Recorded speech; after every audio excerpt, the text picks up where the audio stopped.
Order number 3, messages. Order number 4, petitions. Order number 5, papers.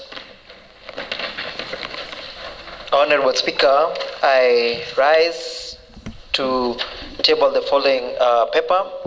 The report on Budget and Appropriation Committee report on the first County Executive and County Assembly supplementary budget estimates for the financial year 2024-25. Honorable Speaker, I beg to table. Proceed to table.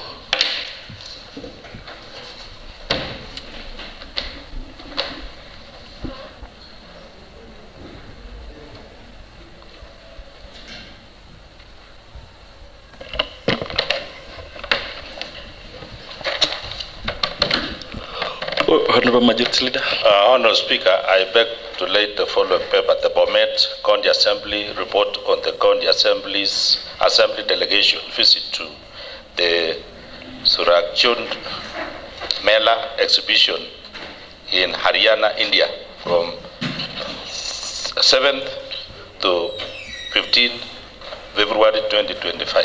I Proceed. beg to lay, Mr. Proceed.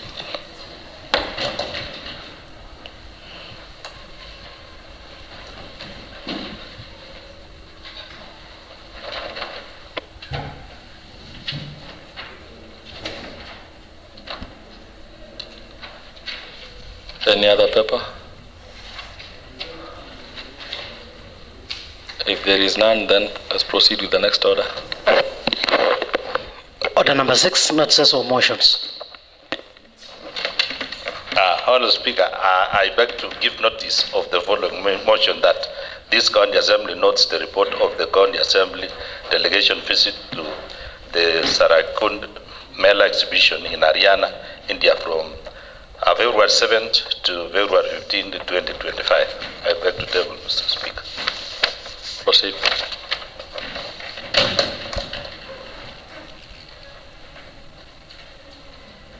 Honorable Majority Leader, excuse me, you don't put the paper under the mess and not over the mess. It has to be side, yes.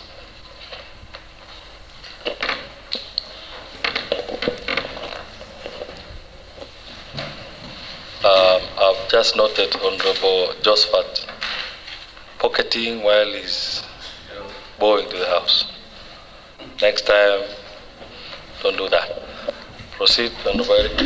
Honorable Speaker, thank you for always checking us through and reminding us on the guidelines around the House, Honorable Speaker.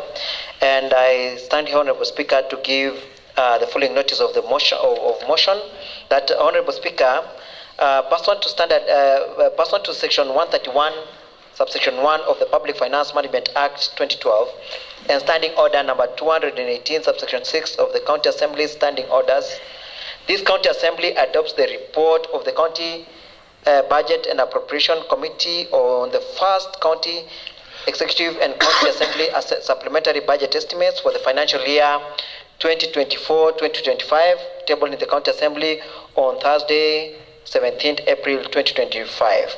Honorable Speaker, I beg to table. To table? To lay on the table. The notice, eh? The notice. Okay. Yeah.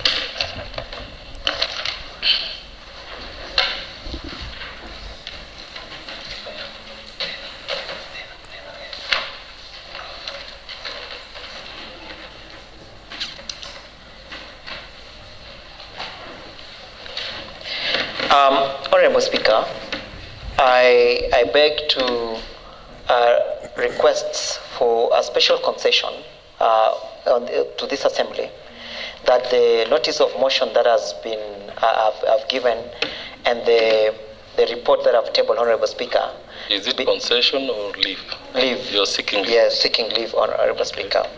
That the notice of motion that I've given and the paper that I just tabled be exempted from the normal procedure, so that it is slotted for business, so that the House can be able to discuss it and we adopt it today, Honorable Speaker. If it pleases you, Honorable Speaker, I beg to request for your leave, you grant that leave, Honorable Speaker.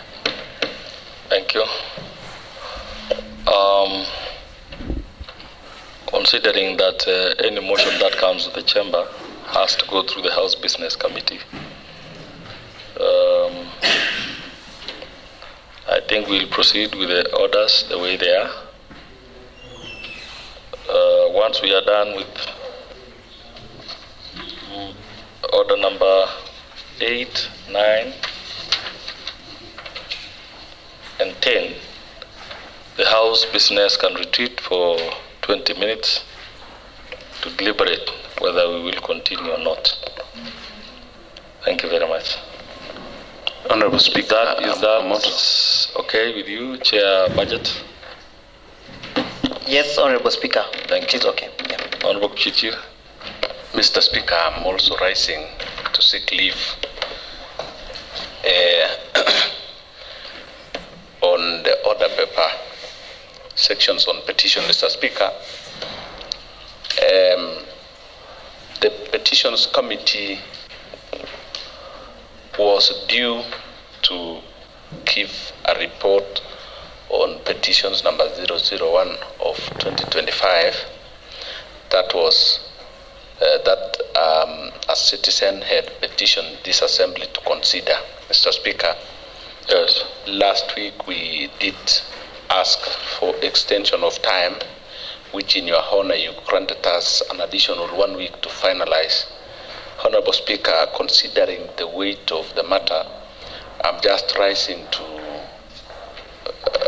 once again, Mr. Speaker, ask for more time because the matter is so weighty and we had to consider a number of deliberations, consult, and Mr. Speaker, if we can be granted more time, 2 working days, Mr. Speaker, we will finalize because we were only yet to agree on one item that was still contended, Mr. Speaker, and I'm rising to ask for more time because our time lapses this afternoon, Mr. Speaker.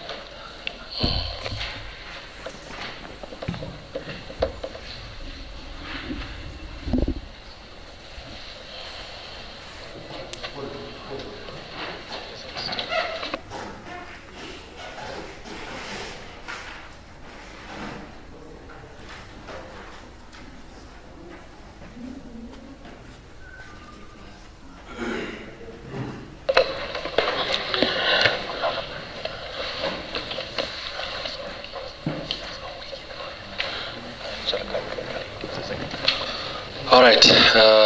The Committee on Petitions, your request or your leave has been granted. The next sitting, you must have that report ready. Mr. Speaker, with much humility, I oblige. Thank you. Point of order, Mr. Speaker. What's your point of order, Honorable Protich? I had alerted traffic while I was coming in town, and the order number 5, order on papers, has been passed. I wish to seek leave to table a paper, if you grant. Is it so urgent? Yes, it is been now that It concerns just for tabling. It concerns what? It is the County Assembly Service Board report, annual report, where you chair. Proceed. And I know you cannot leave now this one now that you know it is the one. next time, don't be late. Proceed. Well, Honorable Speaker, I beg to table the following paper, the annual report of the County Assembly Service Board for the calendar year 2024, today, 17th April 2025. Proceed to lay.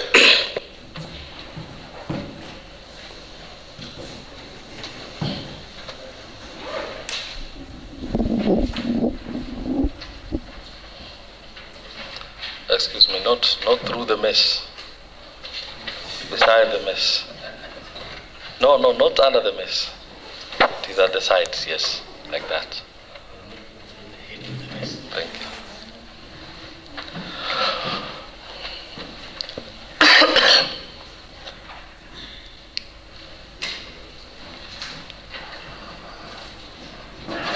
Let's proceed with the order paper. Order number 7, questions and statements. Order number 8, motion. Chair, Committee on Trade and Tourism and Cooperatives. Move with speed. Time is not on our side. Thank you, Mr. Speaker, for giving me this opportunity to give a report on Trade and Tourism Committee. Mr. Speaker, pursuant to the Standing Order 2015F, this County Assembly adopted the report of the Committee on Trade, Tourism, Cooperative on vetting of Mr. Torre Nelson Kimwedit, the Chief Officer nominee for the Department of Tourism and Investment pursuant to Section 45(1)(p) of the County Government Act 2012. Approved the nomination of Mr. Torre Nelson Kimwedit for the appointment as the County Chief Officer in charge of Tourism and Investment. Mr. Speaker, this committee has a mandate, among others, is to vet and report on all appointments where the Constitution of the or any law requires the County Assembly to approve, except those under Standing Order 197 on appointment.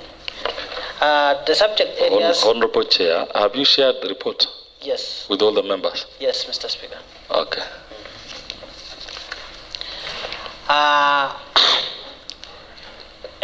I believe in our world you are able to see the report.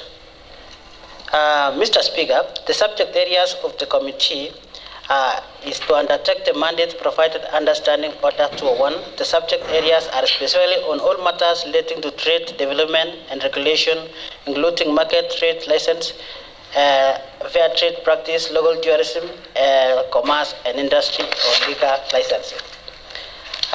Mr. Speaker, the members which was dealing with this report are Honorable Josiah Samoe, Honorable Darcel Krui, Honorable Victor Rob, Honorable Vincent Katam, and Honorable Naomi.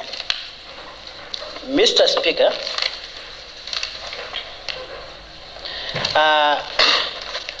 to nominee, we were given through notification for nomination on 13 March 2025, Mr. Speaker. On 13, the same nominee was tabled on the same 13. And on 8 April, Mr. Speaker, it was given to the notification to the public. The advertisement indicated that the said submission from the public were to be received by 8 April 2025 at 5 p.m., Mr. Speaker. In the committee meeting, Mr. Speaker, the committee held a total of 4 meetings, and during one of the meetings, 10 April 2025, the same nominee appeared before the committee and was vetted in accordance with the Public Appointment County Assembly Approval Act number 5 of 2017 for appointment as the County Chief Executive Officer in charge of tourism and investment.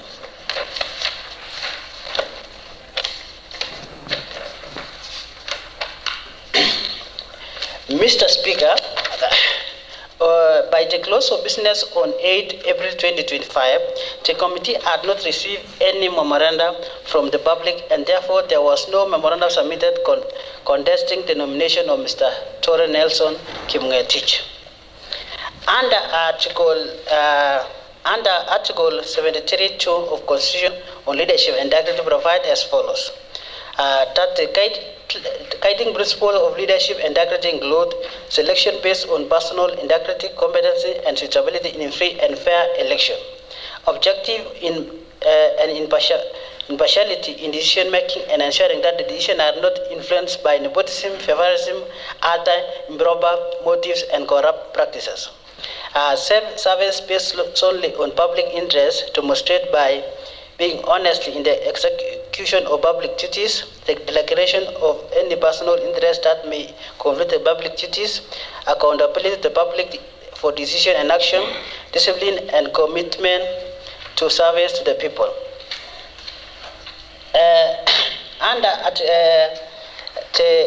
Committee examined the nominee against the following criteria in accordance with the public appointment of 2017. Academic qualification, employment record, knowledge and relevant subject role of county executive, appreciation on the Constitution 2010, Act of Parliament and Evolution, overall suitability for the position and compliance of integrity.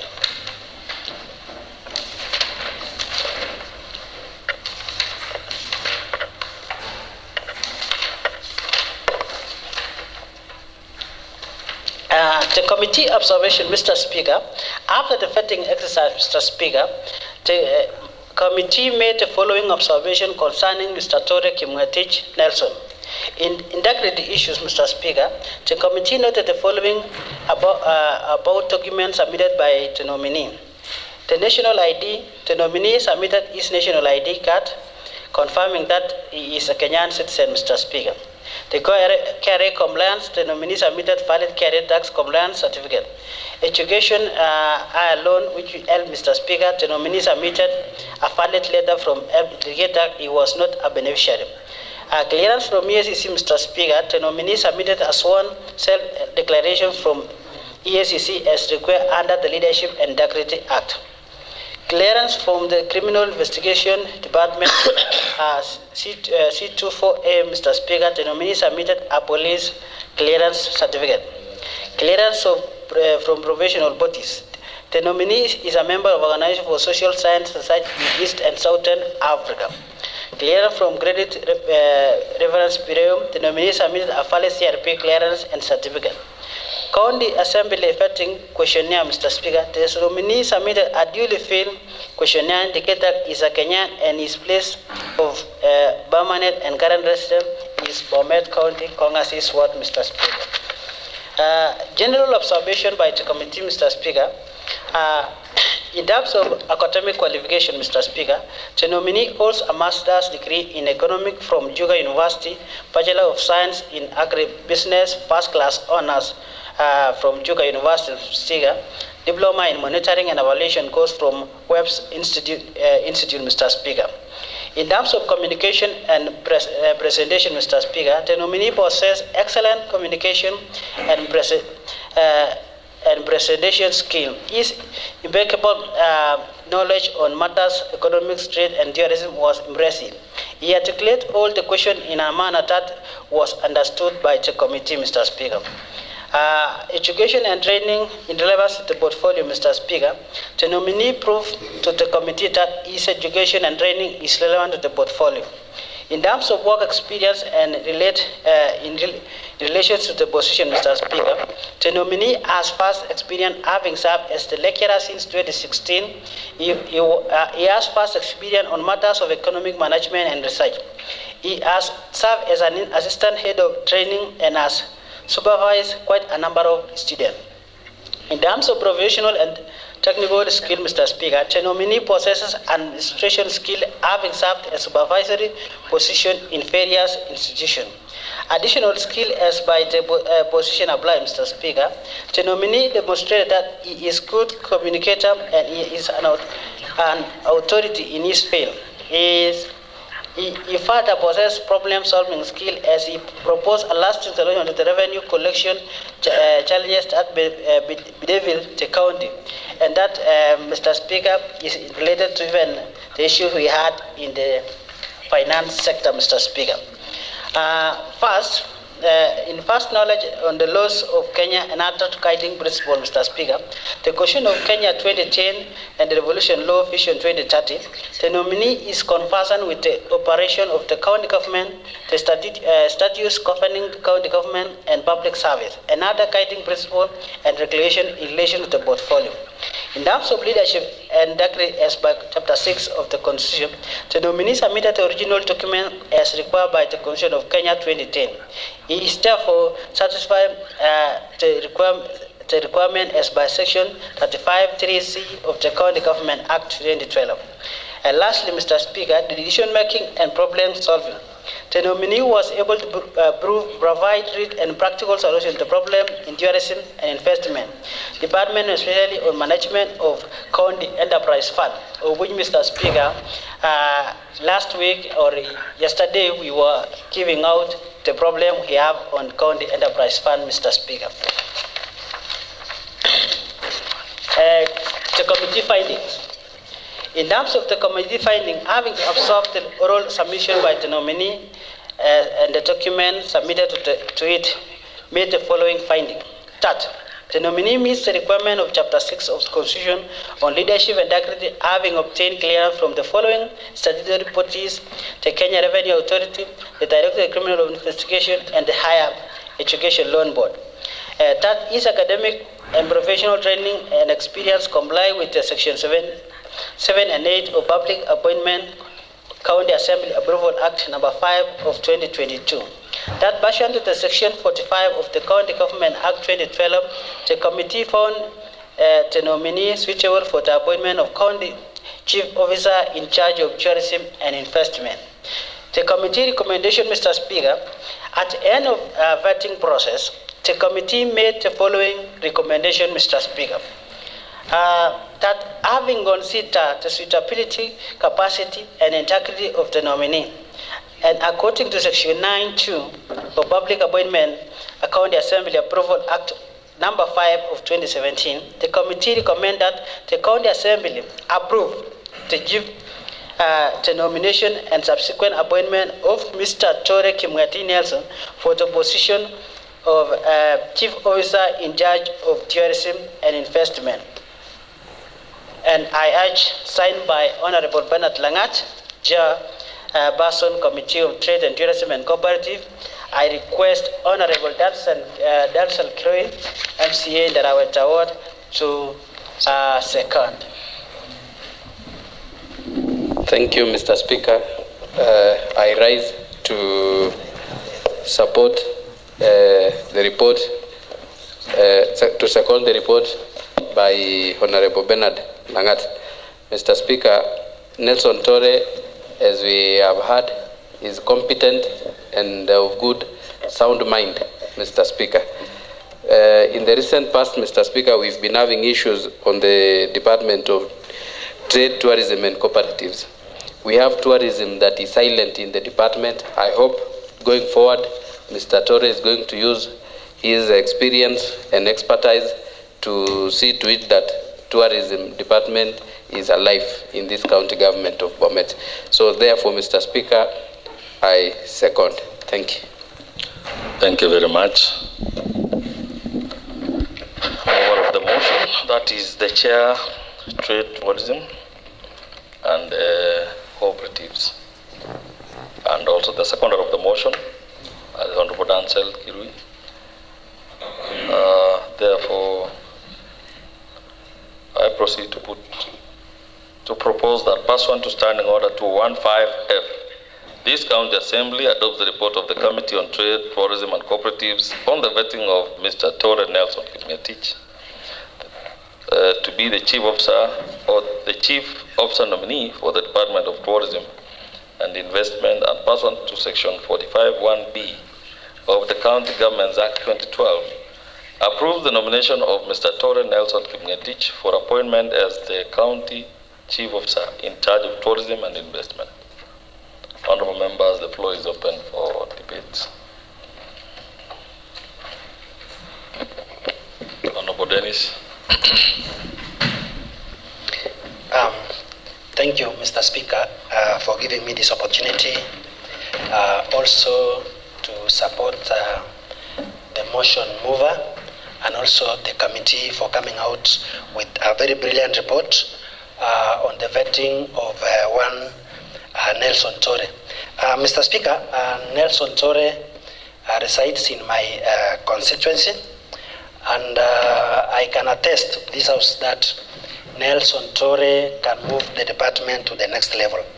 Mr. Speaker, if you are able to look at the vetting process, Nelson Tore was very articulative on the issues, on the concern of the members, and he was very specific on what he will be able to achieve in the department. Mr. Speaker, I would like to request this House to approve the nomination of Nelson Tore as the CEO in the Department of Tourism, so that we can also have the tourism sector coming out very clearly. Mr. Speaker, it's also a privilege for us that we'll be having Nelson Torre residing from a very close proximity from Chebalungu Forest. And I'm very sure, Mr. Speaker, his proximity from Chebalungu and also the other one from Ndanai, Mr. Speaker, he will be able to do something, at least maybe fast track on the issue of breeding the animals on the two forests, and also look at other sectors, other areas where it can improve the tourism. Mr. Speaker, what I wanted to bring out clearly on this man, Nelson Torre, is that he's very specific on the issues he wants to implement. He's very clear on his mind. He's also very fluent, even in his talking, Mr. Speaker. So it will be a privilege for us as the county government of Bomet to have his knowledge brought to our county, because at the moment, Mr. Speaker, Nelson Torre is a lecturer in a county called Meru, a university called Chuka, and it's very it will be a prudent idea that we bring the knowledge from Meru and bring the knowledge back home. So, Mr. Speaker, it's my request that the honourable members consider approving Nelson Torre. Thank you very much, Mr. Speaker. Thank you. Honorable Peter Ono. Mr. Speaker, initially I didn't have something to contribute until the honorable member from Kongasis made a point that is very interesting. Nonetheless, I support the approval of one Mr. Nelson Torre to take the position of the Chief Officer Tourism. Mr. Speaker, I only want to correct him when he says Mr. Torre is very clear in the programs he wants to implement. I think he is coming in as the Chief Officer, and he will implement the programs that are passed and approved in this House. I don't think he's not, I want to believe he's not coming to implement his agenda. Mr. Speaker, this county government is guided by rules. The county annual development plan is something that should be implemented to the latter without an iota of amendment from any person. Mr. Speaker, as I support, I think he will not come to implement his own ideas. Let us approve him, Mr. Speaker. He's a youngster. I agree. Honorable Dennis, you are out of order to insinuate that he is coming to implement his own ideas. There are documents which have been developed by the county, like the CIDP, the ADP, and all other documents that have been developed. We hope that this gentleman you are talking about will implement what has been passed by this House and not his own ideas. Yeah, Mr. Speaker, what I meant is that he has ideas. We want the ideas to come to this House, we approve, then take them back for him to implement. That's what I meant. Thank you. All right. Thank you. I think that is done. I will proceed to put the question that, pursuant to Standing Order 215F, this County Assembly adopts the report of the Committee on Trade, Tourism and Cooperatives on the vetting of Mr. Torre Nelson Kipngetich, the Chief Officer nominee for the Department of Tourism, Investment, and pursuant to Section 45(1)(b) of the County Governments Act 2012, approves the nomination of Mr. Torre Nelson Kipngetich for appointment as the County Chief Officer in charge of Tourism and Investment. Honorable members, will as many as are of this opinion say aye? Aye. Will as many as are of the contrary opinion say nay? The ayes have it. Clerk. Honorable Majority Leader.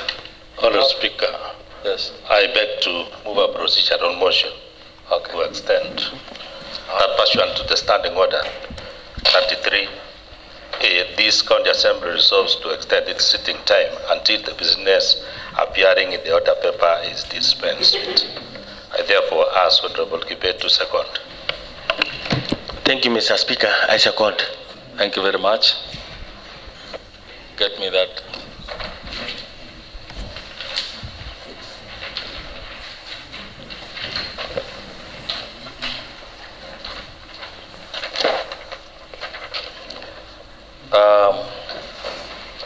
Thank you, Majority Leader and the Minority Leader.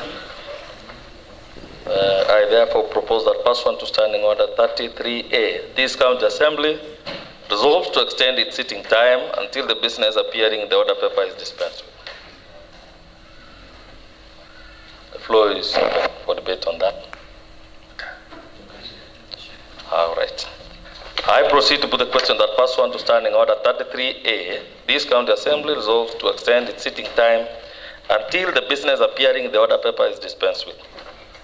Honorable members, will as many as are of this opinion say aye? Aye. Will as many as are of the contrary opinion say nay? The ayes have it. Let's proceed. Clerk.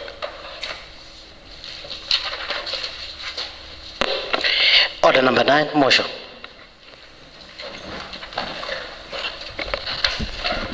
Honorable Protich, this.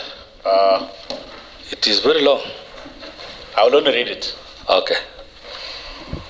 Well, Honorable Speaker, I beg to move the motion that whereas the Constitution of Kenya 2010 establishes a devolved system of governance with a service Honorable members, please don't move out. whereby sovereign power is vested at two Honorable levels DS. of government, Let's confirm first the quorum. namely the national You and can county proceed. governments, Proceed. collectively referred to as the government of the Republic of Kenya. Whereas Article 129 of the Constitution mandates that the executive authority and both levels of government be exercised in a manner that serves the best interests, well-being, and aspirations of the people of Kenya, acknowledging that the principal objectives of devolution as outlined in Article 174 of the Constitution are to promote democratic and accountable exercise of power, to foster national unity by recognizing diversity, to grant powers of self-governance to the people, and to enhance their participation in decision-making processes that affect them. Aware that Article 189 of the Constitution establishes a framework for cooperation between the national and county governments, requiring that each level of government performs its functions while respecting the integrity, constitutional status, and institutions of the other level. Cognizant that Section 24 of the Intergovernmental Relations Act permit either level of government to transfer functions, powers, or competencies to the other, provided such transfers are formalized through a written agreement with the county assembly duly notified. Whereas Article 186 of the Constitution, read with the fourth schedule, assigns specific functions to county governments, including county health services, control of air pollution, county transport, village polytechnics, firefighting services, and disaster management.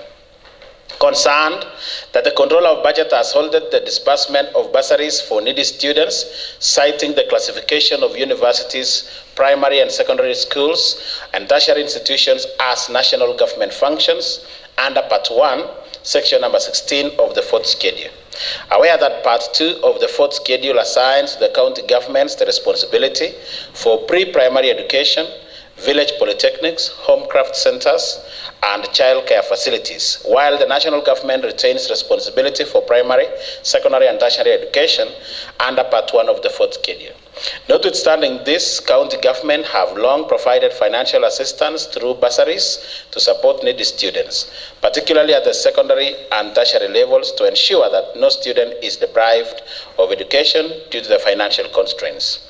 Noting that the county governments, including the county government of Bomet, have successfully implemented bursary programs since the onset of devolution, and that these programs have become a critical means of addressing the educational needs of vulnerable students and alleviating the financial burden on their families. The residents of Bomet and other counties continue to rely heavily on these bursary schemes, which have proven instrumental in ensuring access to education for needy students. Recognizing that the county government of Bomet, in light of the scope of devolved functions, seeks to enhance its support for education by entering into a partnership with the national government, ensuring the continuation and expansion of bursary schemes that directly benefit needy students. Now, therefore, this county assembly urges the county executive to undertake the following actions. Number one, immediately commence negotiations with the Ministry of Education to develop a legal framework that would guarantee the disbursement of monies allocated and or appropriated for bursaries for needy students in secondary schools by the county government of Bomet. Number two, prepare and execute an intergovernmental partnership agreement in line with the provisions of Article 189 of the Constitution and Sections 24 to 26 of the Intergovernmental Relations Act. Mr. Speaker, I will not expound much more. It is self-explanatory. We are all aware that there is a problem in bursary. And the other day we had students who are sponsored fully by the county. What this motion is only urging the county executive to do is to develop an intergovernmental agreement between the county government of Bomet and the Ministry of Education, so that we are very sure of the successful implementation of this program going forward. It's a very long motion, Honorable Speaker. I don't know whether the law permits you, while you will be proposing the question, to say that the motion, I propose the question as the motion as it is moved. I want to request Honorable Chepto to second. Thank you, Honorable Speaker. Allow me to applaud the motion mover, that is Honorable Kiprotich Wesley, for ensuring that this motion is presented to the executive to ensure that there is intergovernmental relation and agreement concerning the bursaries, which we have been giving out to our students in secondary school and even tertiary. Remember, Honorable Speaker, this bursary is targeting the needy and vulnerable students.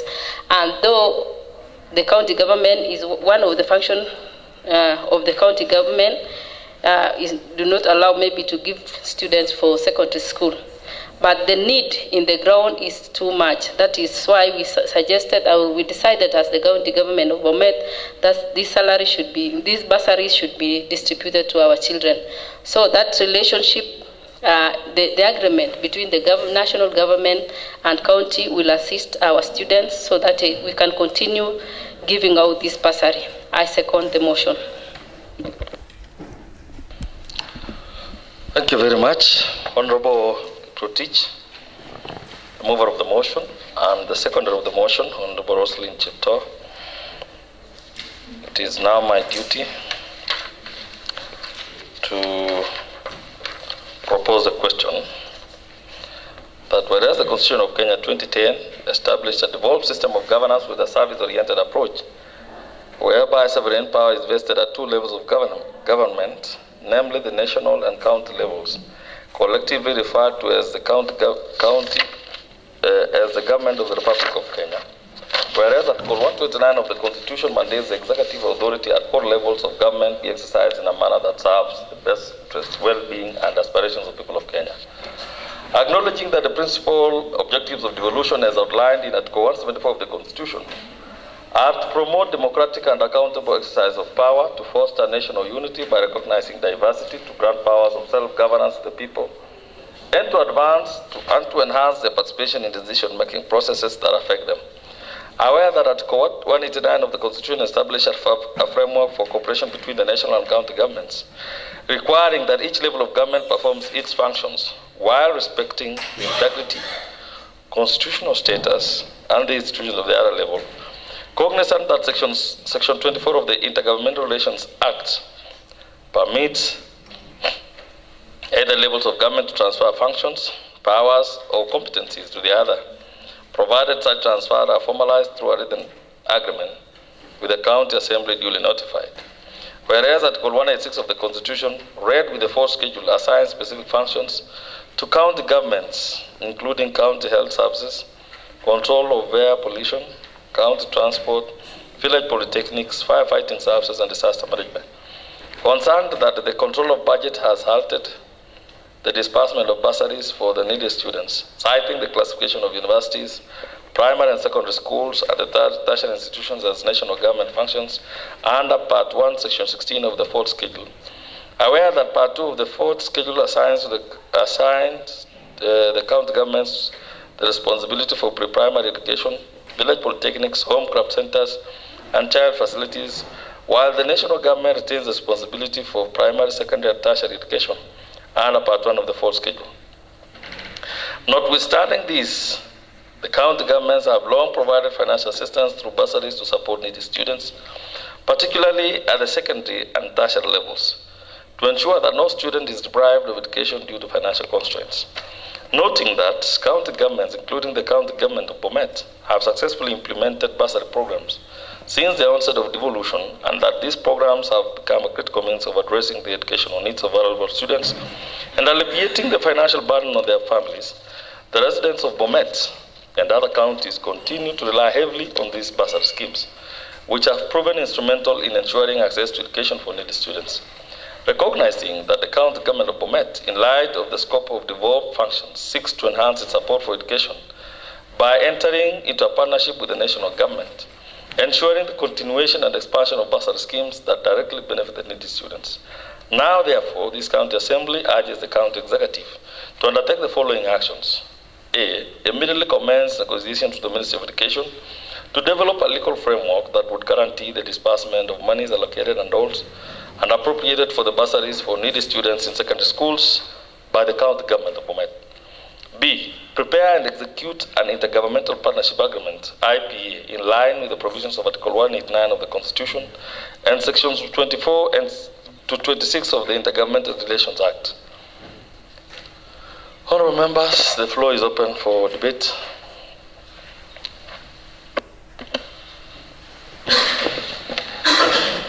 Honorable Speaker, I want to first applaud the move of the motion, Honorable Kiprotich, for moving this motion, and I want to first thank him for thinking of coming up with this motion, because the halting of payment of bursaries has not only caused us inconvenience, but caused a lot of anguish amongst our learners in various institutions in this county.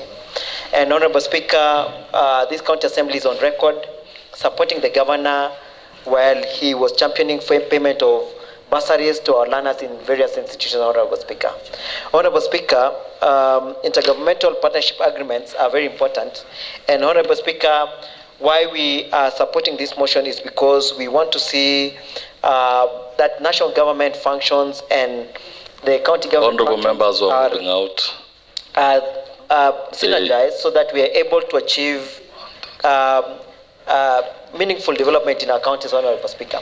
Honorable Speaker, I know this is the mutual agreements that we need to work with national government is not only limited to payment of bursaries, but also we realize the national government functions, especially development of ICT hubs, sports academies, aggregation centers, might not be developed anywhere else but within the county, and sometime we'll have to develop them within lands that are developed, are owned or under the registration of the county. So, Honorable Speaker, these intergovernmental partnership agreements are very important. And I know maybe if we only do it in bursary, we'll also want to do it in various sectors so that it improves development in this county. Honorable Speaker, I want to even be cognizant of the fact that, or recognize the fact that while the President visited our county this week, he was categorical on urging the leaders of Bomet County to work together. And more importantly, even the speech given by one elder by the name Mr. Batai while we attended the funeral of our late legend, the late Honorable John Koech. And a lot of it was on mutual relationships and having leaders to work together in concurrence. And I think this intergovernmental partnership agreements goes a long way to bring the concurrence or in development in our county. So I want to ask honorable members that we support this motion so that we are able to have our learners enjoy the support that they've always received from the county government. And I want to urge the county assemblies that the county assembly is seated today, that we support this motion. And even on other issues that will come up on a future date, we'll also support. I support the motion, Honorable Speaker. Mheshimiwa Spika, natambua uchache wa muda na nimesimama nikiunga mkono hoja inayopendekeza kuwepo kwa mkataba wa makubaliano kati ya serikali gatuzi ya kaunti hususan ya Bomet na serikali kuu ya Nairobi, kwamba si makosa kwa serikali za kaunti kulipa kusaidia wanafunzi wasiojiweza katika kulipa karo, na mchakato huu lazima uanze mahali. So kama chumba lililotengewa jukumu la kutengeneza sheria, itabidi lianze hapa kama hoja, alafu kitengo cha masomo ya chekechea lipewe jukumu la kuweza kuliandika hoja hiyo, mkataba wenyewe waandikishane na serikali ya Nairobi, alafu kaunti yetu iweze kupewa ruhusa ya kulipa karo kwa wanafunzi wanaotoka familia yasiyojiweza. Mimi Mheshimiwa Spika naunga mkono, na kwa sababu muda si mwingi sana, naomba pia uweze kulisoma swali kwa mara ya pili tuweze kupitisha. Nashukuru. Asante sana mwakilishi wadi Kipsonoy kwa kuchangia kwenye hoja iliyo mbele yetu. Hivyo basi chongea mbele kwa kusoma na kusema hivi: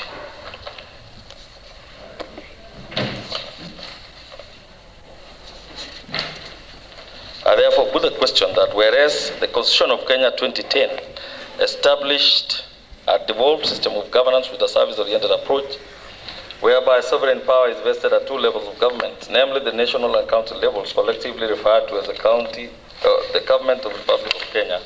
Whereas Article 129 of the Constitution mandates that executive authority at both levels of government be exercised in a manner that serves the best interests, well-being, and aspirations of the people of Kenya. Acknowledging that the principal objectives of devolution, as outlined in Article 174 of the Constitution, are to promote democratic and accountable exercise of power, to foster national unity by recognizing diversity, to grant powers of self-governance to the people, and to enhance their participation in decision-making processes that affect them. Aware that Article 189 of the Constitution establishes a framework for cooperation between the national and county governments, requiring that each level of government performs its functions while respecting the integrity, constitutional status, and institutions of the other level. Cognizant that Section 24 of the Intergovernmental Relations Act permits either level of the government to transfer functions, powers, or competencies to the other, provided such transfers are formalized through a written agreement with the county assembly duly notified. Whereas Article 186 of the Constitution, read with the fourth schedule, assigns specific functions to county governments, including county health services, control of air pollution, county transport, village polytechnics, firefighting services, and disaster management. Concerned that the control of budget has halted the disbursement of bursaries for the needy students, citing the classification of universities, primary and secondary schools, and tertiary institutions as national government functions under Part 1, Section 16 of the fourth schedule. However, that Part 2 of the fourth schedule assigns to county governments the responsibility for pre-primary education, village polytechnics, homecraft centers, and child care facilities, while the national government retains the responsibility for primary, secondary, and tertiary education under Part 1 of the fourth schedule. Notwithstanding these, county governments have long provided financial assistance through bursaries to support needy students, particularly at the secondary and tertiary levels, to ensure that no student is deprived of education due to financial constraints. Noting that county governments, including the county government of Bomet, have successfully implemented bursary programs since the onset of devolution, and that these programs have become a critical means of addressing the educational needs of vulnerable students and alleviating the financial burden on their families. The residents of Bomet and other counties continue to rely heavily on these bursary schemes, which have proven instrumental in ensuring access to education for the needy students. Recognizing that the county government of Bomet, in light of the scope of devolved functions, seeks to enhance its support for education by entering into a partnership with the national government, ensuring the continuation and expansion of bursary schemes that directly benefit needy students. Now, therefore, this county assembly urges the county executive to undertake the following actions. A, immediately commence negotiations with Ministry of Education to develop a legal framework that would guarantee the disbursement of monies allocated or appropriated for the bursaries for needy students in secondary schools by the county government of Bomet. B, prepare and execute an intergovernmental partnership agreement, IPA, in line with the provisions of Article 189 of the Constitution and Sections 24 to 26 of the Intergovernmental Relations Act. Honorable members, will as many as are of this opinion say aye? Aye. Will as many as are of the contrary opinion say nay? The ayes have it. Thank you. Next order. Order number 10, the Bomet County Revenue Administration Bill 2024, Bills number 1, third reading.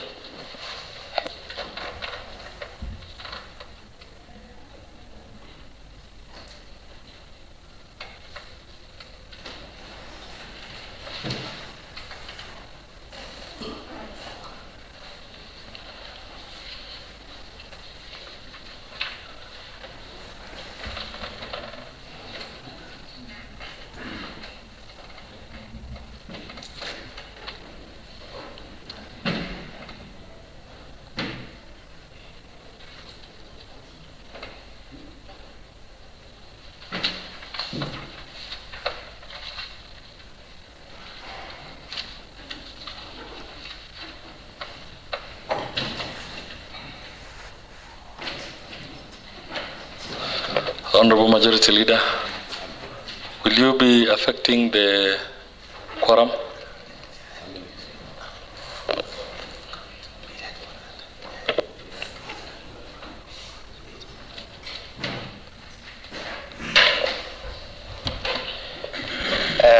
Thank you, Honorable Speaker. I rise to move that the Bomet County Revenue Administration Bill 2024, Bills number 1, be read for a third time. Honorable Speaker, as a committee, we have undergone all the processes that are required. We did a public participation, and we engaged even the Chamber of Commerce and business community in drafting this proposal. So I'm urging that this House support this revenue administration bill, and because at least we have gone through all the stages that were required by the law. So I urge the House that we support. Otherwise, I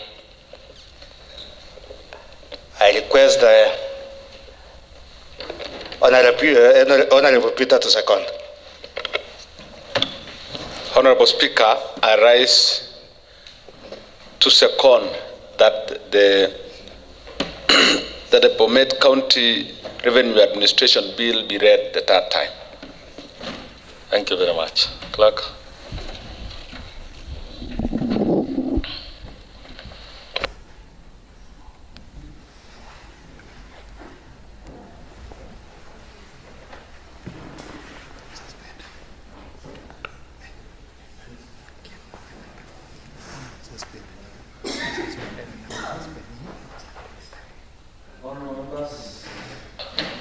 Honorable members, thank you, Honorable Nathan. the chairperson Committee on Finance and Economic Planning for moving this motion. It's a critical motion, especially to our county, and also Honorable Picharono for seconding the motion. Honorable Peter, kindly have a seat.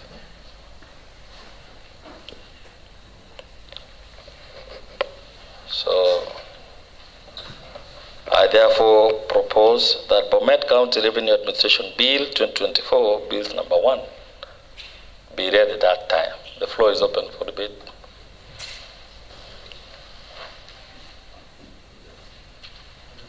Okay. I therefore put the question that Bomet County Revenue Administration Bill 2024, Bill number 1, be read at that time. Will as many as are of this opinion say aye? Aye.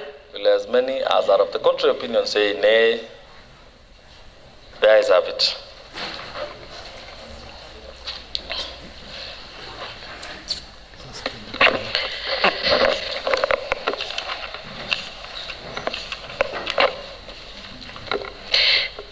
The Bomet County Revenue Administration Bill, Bills number 1 of 2024, third reading. A bill for an act of the County Assembly of Bomet to give effect to the 4th schedule of the Constitution to provide for the general administration, collection of certain levies and fees, enforcement of the laws relating to revenue, and for matters connected therewith and incidental thereto.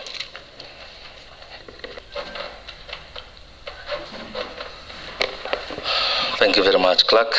I believe this is a time that Honorable Eric, the Chair Budget, had requested.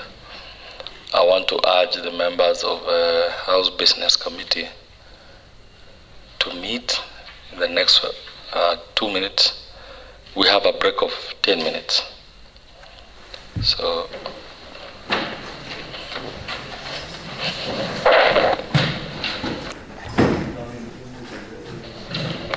the session is suspended for 10 minutes.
Sergeant at Arms, kindly ring the bell. Quorum bell.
Protich, kindly get in touch with the chair, budget, because he's the one to move the motion.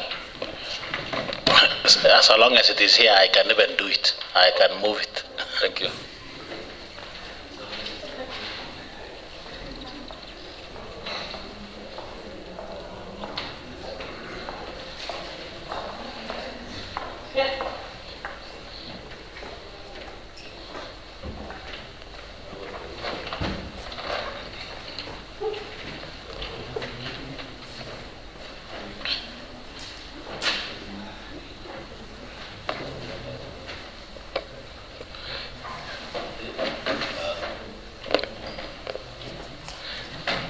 Point of order, Mr. Speaker. Quorum attained. Thank you very much. And good work, Honorable Bernard Rotich. Thank you, for the Mr. good Speaker. work you've done. And I wish next time you consider me so I can earn something. For the position. Thank you. Honorable Dennis, kindly have a seat so we can proceed. Honorable members, Honorable Eric Kirui, who is the chair of the Budget and Appropriations Committee, had requested leave to move the motion that has been slotted in the order paper. So, Honorable Eric Kirui, the House Business Committee has sat and agreed that you proceed with motion number 11. Clerk. Order number 11, motion.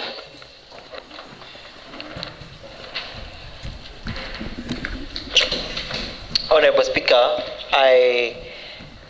before I move the motion, Honorable Speaker, I want to request to approach your desk for one clarification, then I move the motion.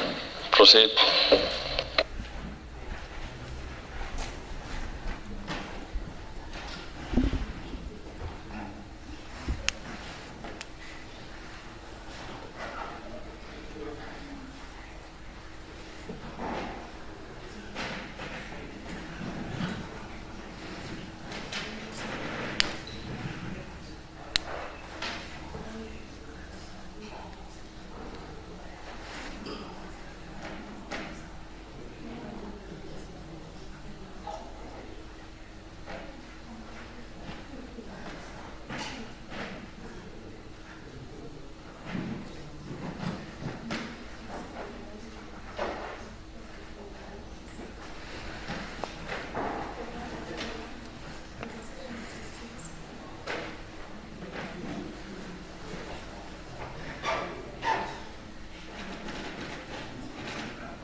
Honorable Speaker, I want to request for 1 minute before I move the motion to allow me to prepare my gadget well so that I'm able to read through the report. If it pleases you, Honorable Speaker, kindly grant me a minute so that I'm able to be set up so that I'm able to read the motion. Thank you, Honorable Speaker, for the opportunity. I grant you 3 minutes, kindly move faster.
Well, Honorable Eric Kirui, Chair Budget and Appropriations Committee, are you ready now?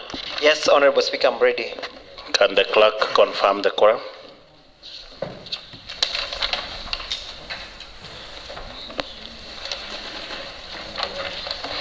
Well, the chair has been informed that we have the necessary quorum. Chair, Budget and Appropriations Committee, I've seen you run up and down. Preferably, you are now okay with the report, and you can carry on. Thank you, Honorable Speaker. Honorable Speaker, I rise to move the motion that, pursuant to Section 131, subsection 1 of the Public Finance Management Act of 2012, and Standing Order number 218, subsection 6 of County Assembly's Standing Orders, this County Assembly adopts the report of the County Budget and Appropriation Committee on the first County Executive and County Assembly supplementary budget estimates for the financial year 2024-2025, tabled in the County Assembly on Thursday, 17th April 2025.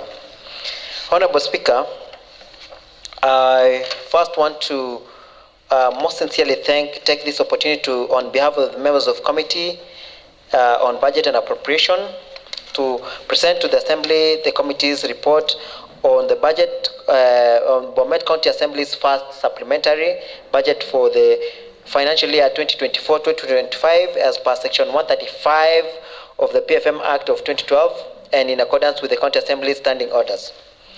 Honorable Speaker, I will not want to delve so much on the mandate of the committee, but I would first want to say that the first supplementary budget estimates for both County Executive and County Assembly was duly submitted and tabled before this Honorable House on 8th April 2025 and 5th March 2025 respectively, in line with the provisions of the Constitution and the Public Finance Management Act of 2012. The committee deemed it necessary to urgently consider and dispense with this matter to avoid the risk of being overtaken by subsequent events. Mr. Speaker, in the course of reviewing the proposed supplementary budget, the committee engaged both arms of government for necessary clarifications, insights. The insights and responses obtained from these consultations enable the committee members to make informed and objective decisions on the subject matter. Allow me, Honorable Speaker, to take this opportunity to recognize and appreciate various stakeholders who played instrumental roles in processing the first supplementary. And foremost, I want to commend the committee members for their unwavering commitment and the sacrifices they made diligently interrogating and delivering this supplementary budget. Equally, the committee extends its sincere gratitude to the Secretariat for the invaluable technical input and unwavering support throughout the process. Honorable Speaker, I know this House is by now very fast with the adherence of the legal framework, so I do not want to delve so much into that. I want to go straight to the finding and observations. And Mr. Speaker, the committee undertook an inquiry to assess the justification for supplementary budget and made the following findings and observations. The supplementary budget was necessitated by the need to, 1, comply with the County Allocations of Revenue Act, CARA 2024, which resulted in a reduction of county allocations of Kenya shillings 236,006,475. Number 2, readjust the balances carried forward from previous financial year of Kenya shillings 99,876,676. Number 3, incorporate additional conditional grants from the national government and allocation from development partners amounting to Kenya shillings 21,261,693 and Kenya shillings 139,438,707 respectively. Number 4, Honorable Speaker, is to address budget deficit identified across various departments. And number 5, rebudget unutilized funds which may not have been absorbed before the closure of the financial year. On the analysis, Honorable Speaker, the County Executive proposed an expenditure of 8,829,229,233. Revenue estimates because it's a balanced budget, there was a variance of 3.2 million. County Assembly had a proposed expenditure of 1,049,282,573, and the revenue estimates were at 928,671,325, giving a variance of 70,611,248. Those variances, Honorable, the above analysis indicates that the submitted supplementary budget for the two arms of government created a deficit of 73 million. This is due to County Allocation of Revenue Acts, CARA 2024, which resulted in the reduction of county allocations of Kenya shillings 236,606,475.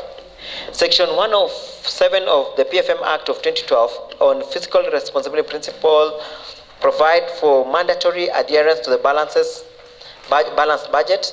It states that the county government expenditure shall not exceed its total revenue. On the analysis of the county wages and benefits, the PE stood at 39%, O&M at 28%, and development at 33%.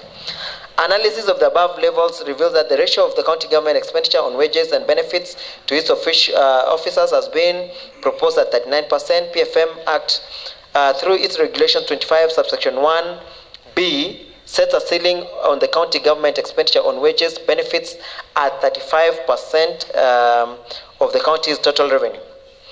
Analysis based on section 135, subsection 7 of the PFM Act of 2012 reveals that there are set ceiling on the supplementary budget not exceeding 10% additional expenditure on the above budget, as it says that if in any financial year the county government may not spend under this section more than 10% of the amount appropriated by the county assembly for the years, unless the county assembly has in special circumstances approved higher percentages. Further to it, the Kenya Gazette supplement of number 33 of 2015 on the PFM Act regulation in regulation 39 subsection 9 conditions county assembly approval of supplementary budget as follows. In approving any estimates under section 135 and 154 of the Act, that the county assembly approval shall not exceed 10% of the approved budget estimates of the program sub-vote unless it's for unseen and avoidable need as defined in section 112 of the Act. The committee's resolutions, Honorable Speaker. The Committee on the Budget and Appropriation reviewed the proposed first supplementary budget estimates for the financial year ending June 30th, 2025, noting that the number of planned activities, particularly under recurrent expenditure, has recorded zero spending, and further cognizant of the fact that the only 2 months remain before the close of the financial year. The committee made necessary adjustments to enhance service delivery. These adjustments were aimed at addressing budget deficits that had significantly impacted critical service departments. In addition, the committee revised the revenue sections to account for changes in equitable share allocation, balances carried forward, and new enhanced support for the development partners. Below is a summary of the approved supplementary budget for all spending units. Detailed supplementary budgets have been annexed to this report, Honorable Speaker. And Honorable Speaker, because I don't want to belabor honorable members on the various details, I want to just go straight to the final approvals on the numbers. Then we finish on it, because most of this report has been shared to members on our platform, and I would want to just go through the approvals that have been made so that we finish on this. On County Executive, Honorable Speaker, the proposed supplementary stood at 169,730,072 shillings. The approved estimates was an increment by 12 million, and The members of the committee improved the figure to 181,730,072. Under Office of the Deputy Governor, there was an allocation of 45,350,000, and this was reduced to 26,550,000. Office of the County Attorney, an allocation was an allocation of 13,350,000, and the figure remained the same. There's no changes. In the devolution and special programs, Honorable Speaker, initial allocation that had been allocated to them was 48,342,859, and there was no changes. There were no changes in the budget, so it remained at 48,342,859. Under administration, Honorable Speaker, the budget committee, the proposed supplementary was at 125,942,396, and the committee felt that to improve development of the infrastructure that is still that goes to development of the ward offices, this figure was increased to 132,698,432. Under public service, Honorable Speaker, the allocation, the proposed budget was at 2,169,338,524. And the committee reduced it by 2 million to take the figure to 2,167,338,524. Public service majorly is what affects the salaries. Under ICT, Honorable Speaker, the proposed supplementary was 56,190,000, and the committee reduced it by 7,320,000 to take it to 48,870,000.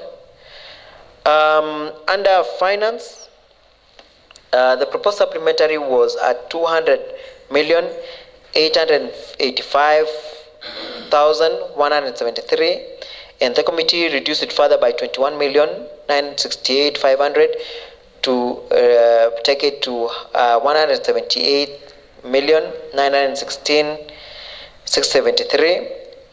Under economic planning, the proposed supplementary was at 265,736,569. The committee further reduced it to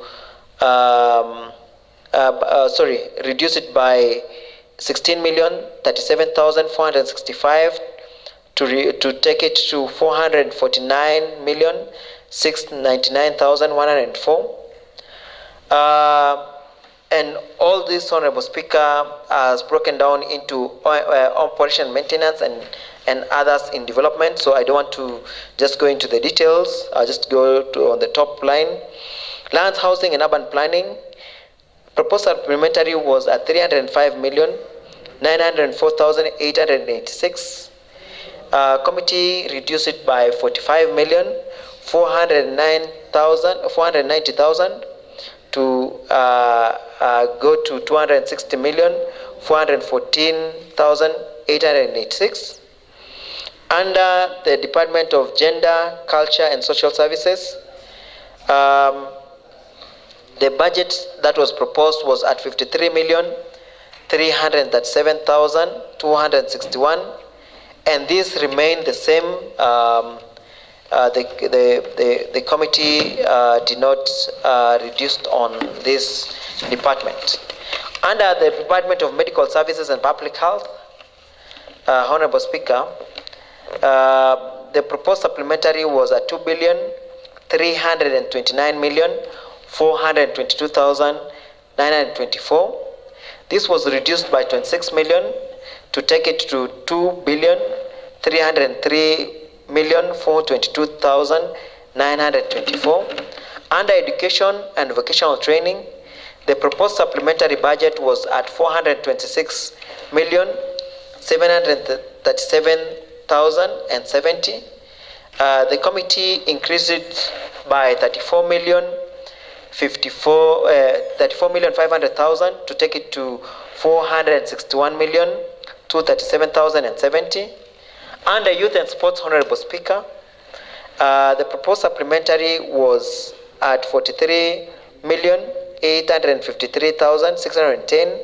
The committee increased it by 992,000 to take it to 44,845,610. Under water, sanitation, and environment, the proposed supplementary was at 1,217,303,853, and the committee increased it by 22,700,000 to take it to 1,240,000 and 240 million, 3,853. Under agriculture, livestock, and fisheries, the proposed supplementary was at 470,808,362. The committee increased it by 6 million to take it to 408,362. Sorry, pardon me. I'll still go back to that. That the allocation under agriculture, livestock, and fisheries was at 470,808,362. The committee increased it by 6 million to take it to 476,808,362. Under roads, public works, and transports, the allocation, the proposed supplementary was at 727,939,881, and the committee increased it by 76,167,929 to take it to 804,107,810. Trade, energy, tourism, industry, and investment, to whom we vetted the new CEO to that department today. Honorable Speaker, the proposed supplementary was at 61,496,523, and the committee increased the allocation to this department by 3,800,000 to take it to 65,296,523. Under cooperatives and enterprise development, the committee received an supplementary requests or allocation of 64,960,288. The committee increased it by 500,000 to take it to 65,460,288. In County Assembly, Honorable Speaker, the County Assembly had a proposal of 1,049,282.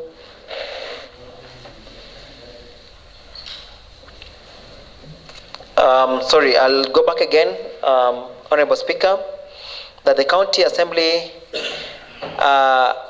had an allocation of 1,049,282,573, and this was reduced by 70,611,248 to take it to 978,671,325. And thus, Honorable Speaker, the tallies as per each voted in terms of PE, PE remained at 39%. Operation and maintenance was reduced by 1% from 28% to 27%, and development was increased by 1% from 33% to 34%. So, Honorable Speaker, I want to say a lot of the work that was done was to just accommodate the the cuts as per the County Revenue Allocation Act that was reduced on Bomet County's overall budget. And I want to urge members that this might look like it has dealt a big blow in terms of our development, but the committee worked tirelessly to ensure that we've accommodated implementation of various programs and requests from various county departments to just be able to speed up development programs within the county executive. And I am sure that if we adopt this report today and subsequently pass the appropriation bill, then we shall be able to have meaningful development even within the short time that is remaining before the close of the financial year. So, Honorable Speaker, I want to request my good friend, Honorable Wesley Kiprotich, to second this motion. Thank you, Honorable Speaker. Honorable Speaker, I want first to applaud our chair, Budget and Appropriations Committee, for moving this motion for the benefit of approval by this House of the Supplementary Budget 1. And he has delved into several issues and several figures that I need not to go through. Notably, Honorable Speaker, we have seen several departments that are gaining in this particular allocation of the supplementary budget, and I want to urge the honorable members that we approve, and also urge the executive that despite the limited time that we still have, that is before the close of the financial year, they expedite this particular process so that the benefit of the people is achieved. I second. Thank you very much, Budget and Appropriations Committee, Honorable Eric Kirui, for moving this motion faster, and also Honorable Protich for your inputs and also seconding the motion. I therefore move to propose that pursuant to Section 131(1) of the Public Finance Management Act 2012 and Standing Order 218, Part 6 of the County Assembly Standing Orders, this County Assembly adopts the report of the County Budget and Appropriations Committee on the first County Executive and County Assembly Supplementary Budget Estimates for the financial year 2024-2025, tabled in the County Assembly on Thursday, 17th April 2025. Honorable members, the floor is open for debate.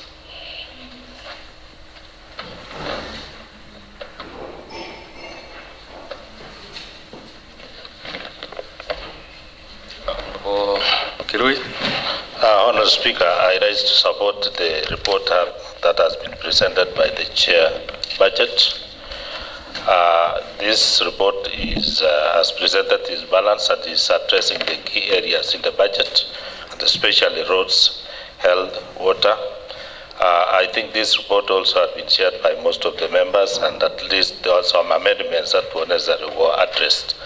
I therefore support, Honourable Speaker.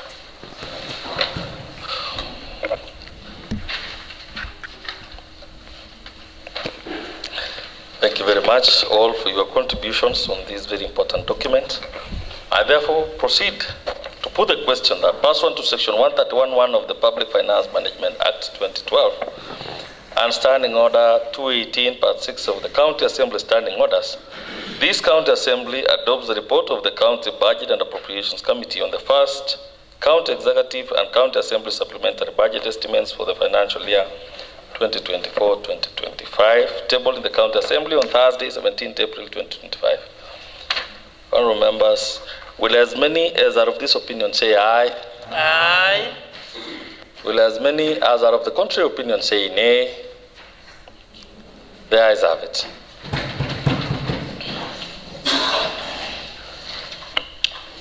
Clerk.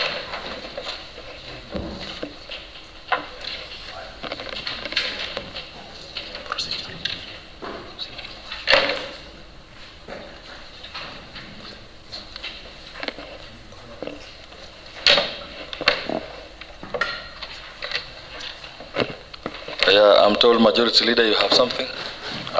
Honourable Speaker, I beg to move the following procedure on motion that notwithstanding the resolution made on 11 March 2025 at 2:30 p.m.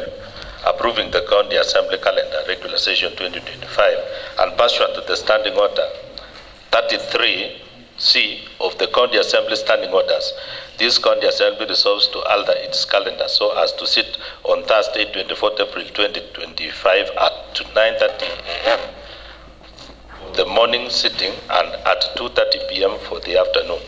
Honorable Speaker, owing to the business that is still remaining, and we are supposed to proceed for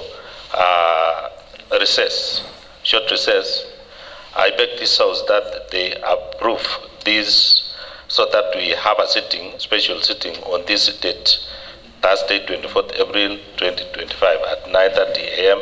and afternoon 2:30 p.m. I therefore ask Honorable Kibet to second. Thank you, Mr. Speaker, and I rise to second. Thank you.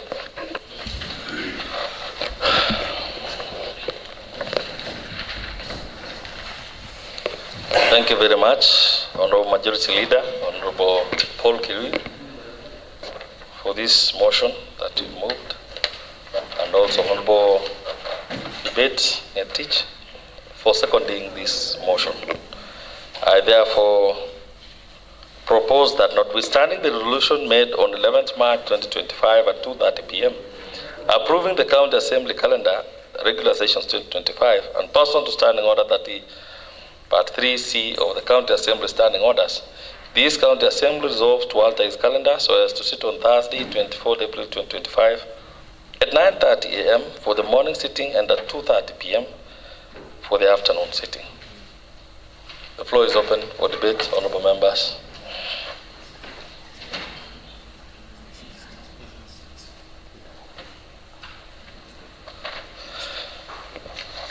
Honorable members, I therefore put the question that, notwithstanding the resolution made on 11th March 2025 at 2:30 p.m. approving the County Assembly calendar of regular sessions 2025, and pursuant to Standing Order 33C of the County Assembly Standing Orders, this County Assembly resolves to alter its calendar so as to sit on Thursday, 24th April 2025 at 9:30 a.m. for the morning sitting and at 2:30 p.m. for the afternoon sitting. Honorable members, will as many as are of this opinion say aye? Aye. Will as many as are of the contrary opinion say nay? The ayes have it. Clerk. Adjournment.